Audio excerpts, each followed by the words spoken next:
31 वर्षीय कल्पना बसु कर्नाटक के जिला बेलगांव में आने वाले तालुका माहेर की रहने वाली थी।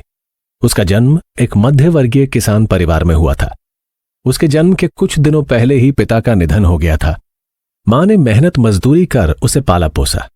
पारिवारिक स्थिति ठीक नहीं होने के कारण वो ज्यादा पढ़ाई लिखाई भी नहीं कर पाई थी। कल्पना खूबसूरत होने के साथ साथ महत्वाकांक्षी भी थी। वो चाहती थी कि उसे ऐसा जीवन साथी मिले जो उसकी तरह हैंडसम हो और उसकी भावनाओं की कद्र करते हुए सभी इच्छाओं को पूरा करे।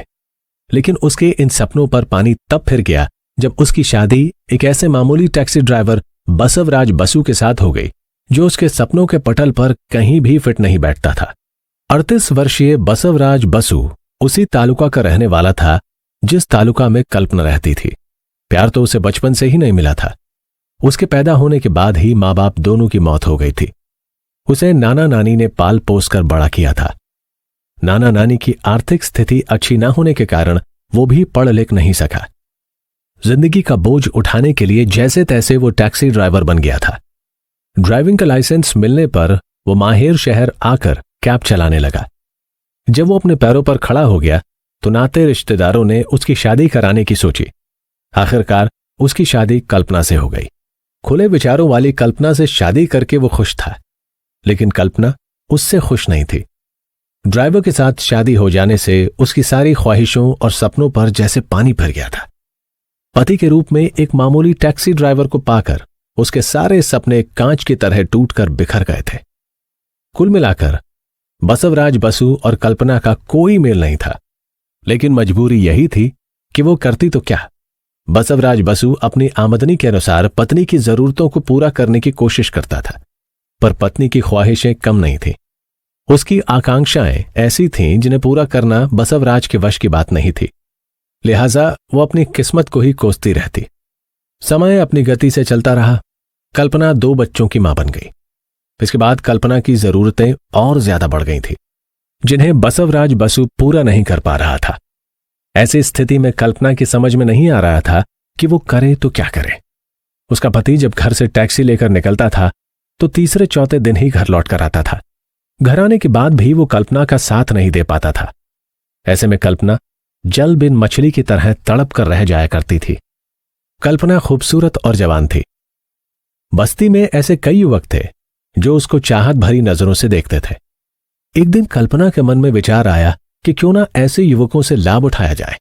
इससे उसके सपने तो पूरे हो ही सकते हैं, साथ ही शरीर की जरूरत भी पूरी हो जाएगी। यही सोचकर कल्पना ने उन युवकों को हरी झंडी दे दी। कई युवक उसके जाल में फंस गए। बच्चों के स्कूल और पति के काम पे जाने के बाद वो मौका देखकर उन्हें घर बुलाकर मौज मस्ती करने लगी। साथ ही उनसे मन मुताबिक पैसे भी लेने लगी। कल्पना का रहन सहन और घर के बदलते माहौल को पहले तो बसवराज समझ नहीं सका, लेकिन जब सच्चाई उसके सामने आई तो उसके पैरों तले से जमीन खिसक गई। उसने कभी कल्पना भी नहीं की होगी कि जिस पत्नी को वो अपनी जान से भी ज्यादा चाहता है, जिसके लिए वो रात दिन मेहनत करता है, उसके पीठ पीछे वो इस तरह का काम करेगी। उसने ये भी नहीं सोचा कि दोनों बच्चों पर इसका क्या असर पड़ेगा। मामला काफी नाजुक था। मौका देखकर बसवराज बसु ने जब कल्पना को समझाना चाहा तो वो उस पर ही बरस पड़ी। उसने पति को घुड़कते हुए कहा कि तुम्हारे और बच्चों के स्कूल जाने के बाद अगर मैं अकेली रहती हूं, ऐसे में अगर मैं किसी से 2-4 बातें कर लेती हूं तो इसमें बुरा क्या है? तुम्हें यह अच्छा नहीं लगता तो मैं आत्महत्या कर लेती हूं। कल्पना का बदला व्यवहार और माहौल देखकर बसवराज बसु ये बात अच्छी तरह से समझ गया कि कल्पना को समझाने बुझाने से कोई फायदा नहीं होगा, इसलिए उसने उस जगह को छोड़ देना ही सही समझा। वो पति पत्नी और बच्चों को लेकर बेलगांव शहर चला गया। वहां बसवराज कुड़चड़े थाने के अंतर्गत आने वाले अनु अपार्टमेंट में किराए का फ्लैट लेकर रहने लगा। उसने टैक्सी चलानी बंद कर दी और किसी की निजी कार चलाने लगा। उसे विश्वास था कि बेलगांव में रहकर पत्नी के आशिक छूट जाएंगे और वो सुधर जाएगी, लेकिन बसवराज की यह सोच गलत साबित हुई। कल्पना चतुर और स्मार्ट महिला थी। बेलगांव आकर वो और भी ज्यादा आजाद हो गई। उसे ना समाज का डर था और ना गांव का। उसने उसी अपार्टमेंट में रहने वाले पंकज पवार नाम के युवक को फांस लिया। पंकज एक निजी कंपनी में डाटा एंट्री ऑपरेटर था। वो मडगांव का रहने वाला था। 31 वर्षीय पंकज पवार की शादी हो चुकी थी। उसके 2 बच्चे भी थे। लेकिन वो कल्पना के लटकों झटकों से बच नहीं सका। कल्पना से संबंध बन जाने के बाद पंकज पवार उसके फ्लैट पर आने जाने लगा। एक दिन पंकज कल्पना से मुलाकात कराने के लिए अपने 3 दोस्तों सुरेश सोलंकी, अब्दुल शेख और आदित्य को भी साथ ले आया। पहली ही मुलाकात में कल्पना ने उसके तीनों दोस्तों पर ऐसा जादू किया कि वो भी उसके मुरीद हो गए। उन तीनों से भी कल्पना के संबंध बन गए। कुछ ही दिनों में कल्पना के यहां आने वालों की संख्या बढ़ने लगी। धीरे धीरे कल्पना के कारनामों की जानकारी इलाके भर में फैल गई। उसकी वजह से बसवराज बसु की ही नहीं बल्कि पूरे मोहल्ले की बदनामी होने लगी। ऐसे में बसवराज का वहां रहना मुश्किल हो गया। दोनों बच्चे अब काफी बड़े हो गए थे। बसवराज बसु ने अपने बच्चों के भविष्य के मद्देनजर कल्पना को काफी समझाया, लेकिन अपनी मौज मस्ती के आगे उसने बच्चों को कोई अहमियत नहीं दी। कल्पना पर जब पति के समझाने का कोई असर नहीं हुआ तो वो उसे छोड़कर वहीं पर जाकर रहने लगा जहां वो नौकरी करता था। इसके बावजूद वो अपनी पूरी पगार लाकर कल्पना को दे जाता था। हालांकि कल्पना के पास पैसों की कोई कमी नहीं थी।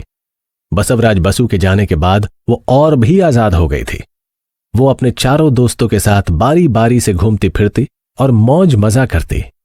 इसके अलावा वो उनसे अच्छी खासी रकम भी ऐंठती थी। वो पूरे समय अपने रूप यौवन को सजाने संवारने में लगी रहती थी। यहां तक कि अब वो घर पर भी खाना नहीं बनाती थी। खाना पकाने के लिए उसने अपने प्रेमी अब्दुल शेख की पत्नी सिमरन शेख को सेवा में रख लिया था। 2 अप्रैल 2018 को बसवराज बसु की जिंदगी का आखिरी दिन था। एक दिन पहले उसे जो पगार मिली थी उसे पत्नी को देने के लिए वो 2 अप्रैल को दोपहर में फ्लैट पर पत्नी के पास पहुंचा। घर का जो माहौल था उसे देखकर उसका खून खौल उठा। कल्पना ने बेशर्मी की हद कर दी थी। वहां पर सुरेश सोलंकी, आदित्य और अब्दुल शेख जिस अवस्था में थे उसे देखकर साफ लग रहा था कि कल्पना उनके साथ क्या कर रही थी। ये देखकर बसवराज का खून खौल गया। वो पत्नी को खरी खोटी सुनाते हुए बोला, मैं तुम्हें खर्चे के लिए पैसे देने के लिए आता हूं, लेकिन तुम्हारा ये घिनौना रूप देखकर तुम्हें पैसे देना और यहां आने का मन नहीं होता, लेकिन बच्चों के लिए यह सब करना पड़ता है। पति की बात सुनकर कल्पना डरी नहीं, बल्कि वो भी उस पर हावी होते हुए बोली, तुम मत आओ, मैंने तुम्हें कब बुलाया और पैसे मांगे? तुम क्या समझते हो मेरे पास पैसे नहीं है? तुम कान खोलकर सुन लो, मैं जिस ऐशो आराम से रह रही हूं वो तुम्हारे पैसे से नहीं मिल सकता। तुम्हारी पूरी पगार से तो मेरा शैम्पू ही आएगा। रहा सवाल बच्चों का, तो उनकी चिंता तुम छोड़ दो। कल्पना की बात सुनकर बसवराज बसु को जबरदस्त धक्का लगा। इसके बाद पति पत्नी के बीच झगड़ा बढ़ गया। तभी गुस्से में आग बबूला कल्पना ने अपने तीनों प्रेमियों को इशारा कर दिया। कल्पना का इशारा पाते ही उसके तीनों प्रेमियों ने मिलकर बसवराज बसु को पीट पीट कर बेदम कर दिया। शारीरिक रूप से कमजोर बसवराज बसु बेहोश होकर जमीन पर गिर गया। उसी समय अब्दुल शेख की बीवी सिमरन भी वहां आ गई। तभी कल्पना ने घर के अंदर बंधी नायलॉन की रस्सी खोलकर पूरी ताकत से उसका गला कस दिया, जिससे उसकी मौत हो गई। ये देखकर सिमरन सहम गई। अब्दुल शेख और कल्पना ने सिमरन को धमकी दी कि अपना मुंह बंद रखे, अगर मुंह खोला तो उसका भी यही हाल होगा। डर की वजह से सिमरन चुप रही। कल्पना और उसके प्रेमियों का गुस्सा शांत हुआ तो वो बुरी तरह घबरा गए। हत्या के समय पंकज वहां नहीं था। थोड़ी देर सोचने के बाद कल्पना और उसके प्रेमियों ने बसवराज बसु की लाश ठिकाने लगाने का फैसला ले लिया। कल्पना ने शव ठिकाने लगाने के मकसद से पंकज को फोन करके बुला लिया, लेकिन पंकज को जब हत्या का पता चला तो वो घबरा गया। पहले तो पंकज ने इस मामले में अपना हाथ खींच लिया, लेकिन अपनी प्रेमिका कल्पना को मुसीबत में घिरी देखकर वो उसका साथ देने के लिए तैयार हो गया। चारों ने मिलकर बसवराज बसु के शव को बाथरूम में ले जाकर उसके 3 टुकड़े किए और उन टुकड़ों को कपड़े में लपेटकर प्लास्टिक की 3 बोरियों में भर दिया। मौका देखकर उसी रात 12 बजे इन लोगों ने तीनों बोरियों को अब्दुल शेख की कार की डिक्की में रख दिया। इसके बाद ये लोग कुड़चड़े महामार्ग के अनमोड़ घाट गए और उन बोरियों को 1-1 किलोमीटर की दूरी पर घाट की घाटियों में दफन करके लौट आए। जैसे जैसे समय बीत रहा था वैसे वैसे इस हत्याकांड के सभी अभियुक्त बेखबर होते गए। उनका मानना था कि इस हत्याकांड से कभी पर्दा नहीं उठेगा, उनका राज राज ही रह जाएगा। लेकिन वो ये भूल गए थे कि उनके इस राज की साक्षी अब्दुल शेख की बीवी सिमरन शेख थी, जिसकी आंखों के सामने बसवराज बसु की हत्या का सारा खेल खेला गया था। वो इस राज को अपने सीने में छिपाए हुए थी। पता नहीं क्यों सिमरन को हत्या में शामिल लोगों से डर लगने लगा था। यहां तक कि अपने पति से भी उसका विश्वास नहीं रहा। उसे ऐसा लगने लगा जैसे उसकी जान को खतरा है। वो लोग अपने पाप छिपाने के लिए कभी भी उसकी हत्या कर सकते थे। इस डर की वजह से सिमरन शेख बेलगांव की जानी मानी पत्रकार उषा नाइक देईकर से मिली और उसने बसवराज बसु हत्याकांड की सारी सच्चाई बता दी। बसवराज बसु की हत्या की सच्चाई जानकर उषा नाइक के होश उड़ गए। उन्होंने सिमरन शेख को साहस और सुरक्षा का भरोसा देकर मामले की सारी जानकारी बेलगांव कुड़चड़े पुलिस थाने के थाना प्रभारी रविंद्र देसाई और उनके वरिष्ठ अधिकारियों को दे दी।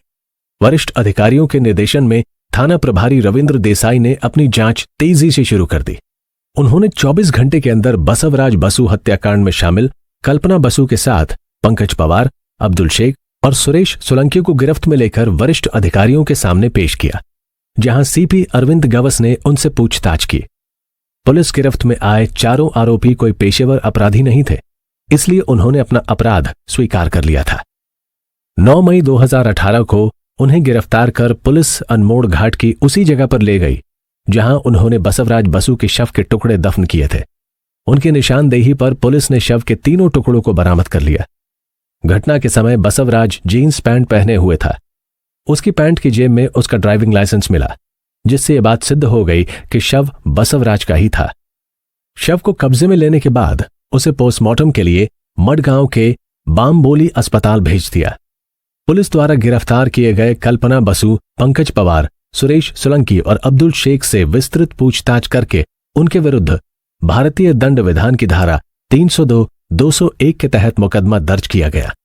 फिर चारों को मडगांव मेट्रोपॉलिटन मजिस्ट्रेट के सामने पेश किया गया, जहां से उन्हें जेल भेज दिया गया।